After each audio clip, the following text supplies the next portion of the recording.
Welcome to Center Hice Productions and the Steel Curtain. This is a Steel Curtain episode. I believe it's episode 18. It's a review of the Cardinals coming into Pittsburgh for a big Sunday matchup, which was very sad to see. Uh, week 12, I believe, or 13. And unfortunate. Real sad news for us. Not such a great day. On quite a few fronts. I'll give you the stats and then I'll go into the details of what transpired, and it's not looking good. All right. First quarter, 3-3 field goals each.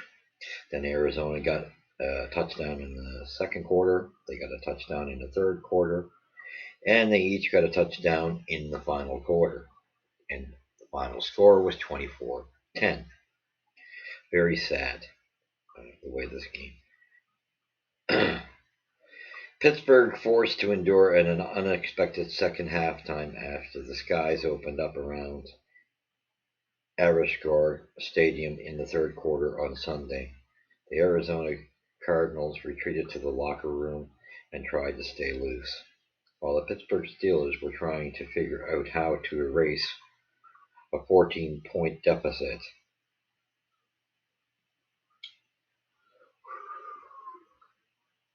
Where's that at?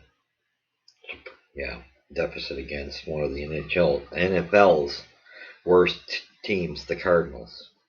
Took a different approach.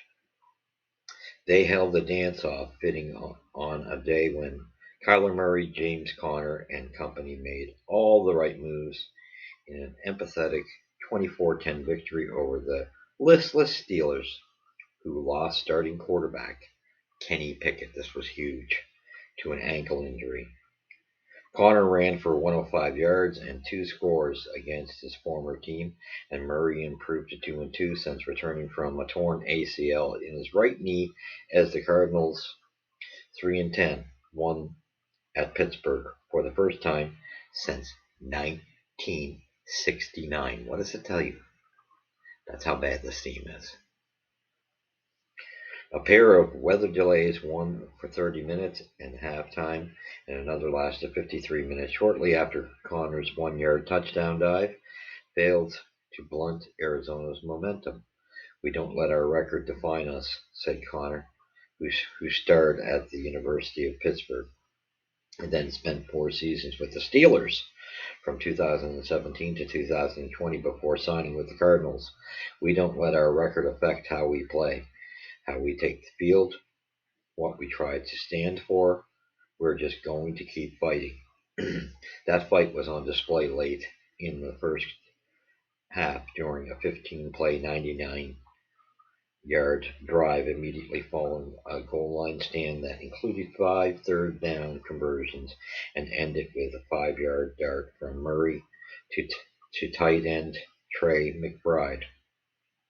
The Steelers fall to 7-5, never recovered all the progression shown by the offense a week earlier in a win over Cincinnati disappeared, and for once the defense couldn't come up with the game-changing plays and have become the unit's trademark. Pittsburgh failed to produce a turnover and led all 3 Arizona drives that reached the red zone, and with a touchdown. Pickett was hurt late in the first half and wore a boot on his right foot while watching backup Mitch Trubisky struggled to do much of anything as the Steelers let a chance to strengthen their position in the AFC playoff race slip away. "We got our butts kicked," Steelers outside linebacker TJ Watt said. "I don't know if it got away from us. We got pummeled today." While Pittsburgh remains firmly in the chase for the wild-card spot, there is no postseason in the offering for the rebuilding Arizona. Still, the Cardinals showed signs of progress under first-year head coach Jonathan Gannon. Murray completed 13 of 23 passes, 140 yards, and 20 yards rushing in Arizona's defense back from a nightmarish showing against the Rams a week ago, in which it was lit up for 37 points and 452 yards. Gannon pointed to the buy-in from his players, even amid the season in which little has gone right, as proof things may be headed in the right direction. So, anyway, we were not. I'm not going to go any further into that. There's so much written in here. That's enough of that story part. I'm just going to give you the stats now. That was plenty of information. Okay, 282 yards to 317 for the Steelers, so they had the yardage.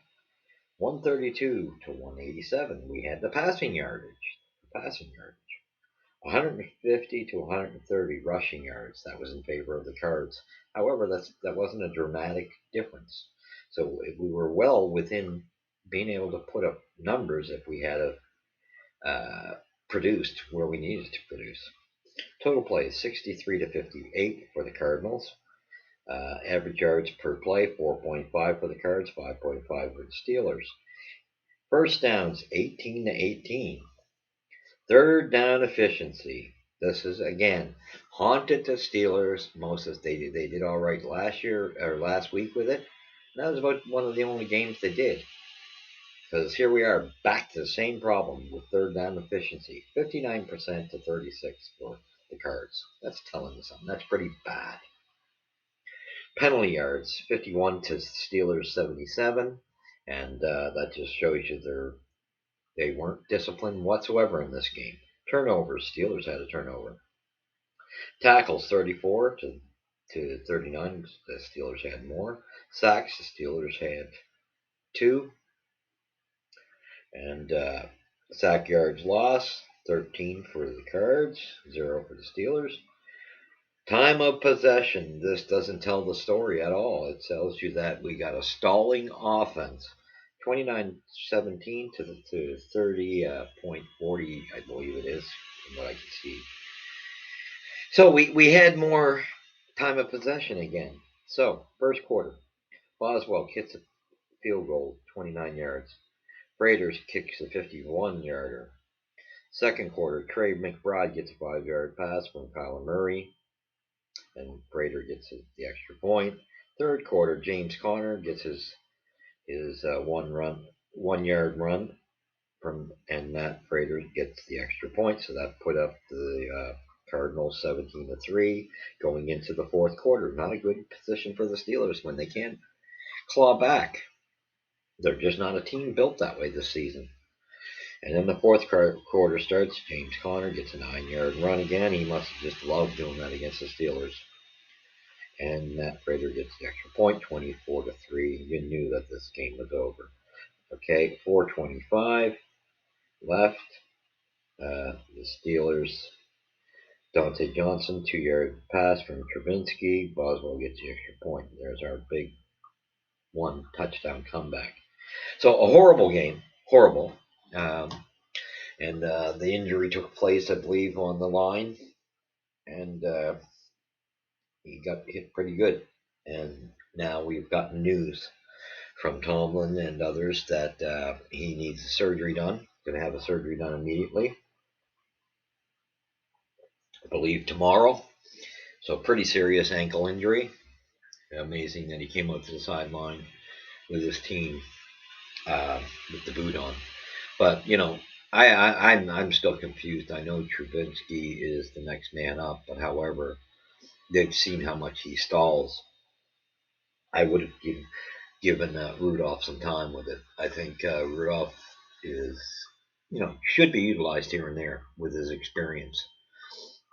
They got to take a chance on it here and there because I don't know if Trubinsky has enough in his arsenal that way. And I think I'm starting to think Rudolph might have just a little bit more, or he just offers a different style of play that Trubinsky does. I think that the one thing with Rudolph is he can actually run the ball as well, and he's got a half decent arm. So I'm not a huge Rudolph fan, but I would have given him a shot. We've seen Trubinsky fail this year already, and Why not give the third guy there, who's a veteran and who's stayed through thick and thin for you? So for what I could see, the defense just could not get to turn this game around for the Steelers. And from what I heard, Mecca Fitzpatrick got a broken hand. So there's a lot of injuries in this one, and that's another key one. And to me, I think this just blew the Steelers' hopes of a playoff run out of the water. I am not convinced whatsoever that they can make the playoffs after this loss. I believe the Cardinals may have done them in. I projected this to happen. If you go to my last video, I said don't get overconfident. You can't take these teams lightly, especially the way our team is this year. There's so much, and I mean you can't blame it on the coaches all the way because they've only had the two coaches, Faulkner and Sullivan, have only had them for 2 weeks. That's what's happening there. It could take some time. So at the same token, I think there's bigger problems too. I still say you've got your two wide receivers that you need to upgrade on. Dante, to me, I'm sorry, I'll say it again. He's the number three, and we're using him like a number one. Pickens had had some nice plays in there, but the stalling of this offense is incredible. When you look at the third down efficiency, it's coming back to bite us in the tush. The penalties are coming back to bite us. Um, the discipline's they got to get this in check. And wow, it's just, I mean, I'm just kind of baffled, kind of discouraged, I guess you would say, because we get our running game finally going, this year, and the problem is everything else falls apart. And the shame of it is you might have had more of a chance with Pickett still in the game. However, they were all over him. They matched our defense with theirs, and they played well, but their offense proved that they were better than ours. Sorry, that's how bad our. I find our finishers like Dante just you can't count on them. You can count on them to drop the ball, but I know the plays have got to be worked on, and whether these two can handle being the offensive coordinator, I don't know that answer. We're going to find out. This was just a huge loss uh, to me. I will say it here. You've seen it here on the Steel Curtain channel. We're calling it. Steelers will miss the wild card. Can't say. I mean, I feel so bad because TJ Watt always performs so well, but and the defense usually can make the Highsmith had a good game as well. Uh, but making big plays, but just not enough. They couldn't be the difference today. Um, it showed, and we rely on the defense too much, and the defense is not what it used to be. I mean, that's why it's been since 1969 since this team's beat us in Pittsburgh. That's not good. That tells you we've got real serious things to clean up. Um, you need, like I say, you need a number one and number two wide receiver. You need that line still strengthened more, and I would stick to strengthening the offensive line in the draft.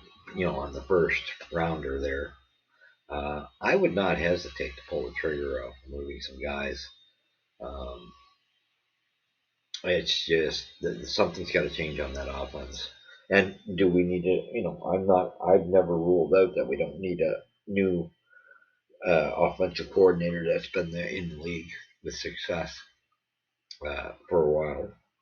I mean, I hope these two can do it, but um, it's not looking promising. And I'm very concerned now that it's what happens here, where he's gone, I believe, 4 to 6 weeks, or 4 to 8 weeks, I believe, and that's a long time. That's pretty much the season, to the end of the season. If he gets in for the last few, I'd be shocked. The season, we're almost towards the end now, week 13. There's not much left here. To me, this is going to be the loss that pushed us out. It's going to come back to bite us in the butt. You can't lose these games with the worst team in the league. No, it just shows you where the caliber is. We got a lot of building to do. We got to fix that defense a little more, and I'd say more in the middle linebacker area. And again, even some of the secondary you can look at, but I think the big thing is with the secondary is penalties.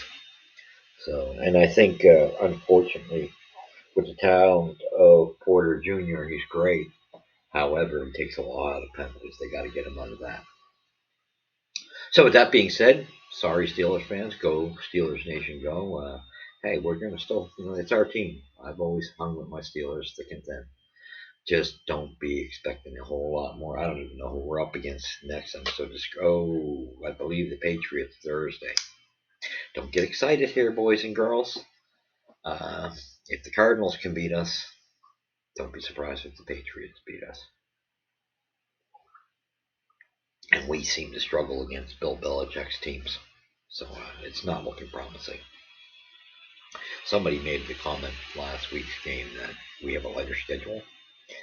I think that's a big joke because if you look at, like I say, you look at the Patriots, Belichick has got a way of beating the Steelers. So to me, that doesn't give you a lighter schedule. So thank you for watching. Please hit the likes and subscribe. Leave your comments. Tell me what you thought of the game, and something's got to give here. And I like I said, I have no problem with seeing Rudolph infused in the offense a bit here as well, just to see if it can shake something up. But you got nothing to lose here. We know what Trubisky is, and he's all right, but he's just doesn't have much offense to him, really. There was more hope with Pickett being the kid, but he's still, with the cohesiveness, he's still getting used to the league.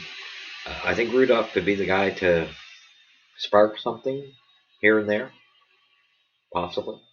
It really just doesn't hurt to chance it. So leave your comments. Just be respectful.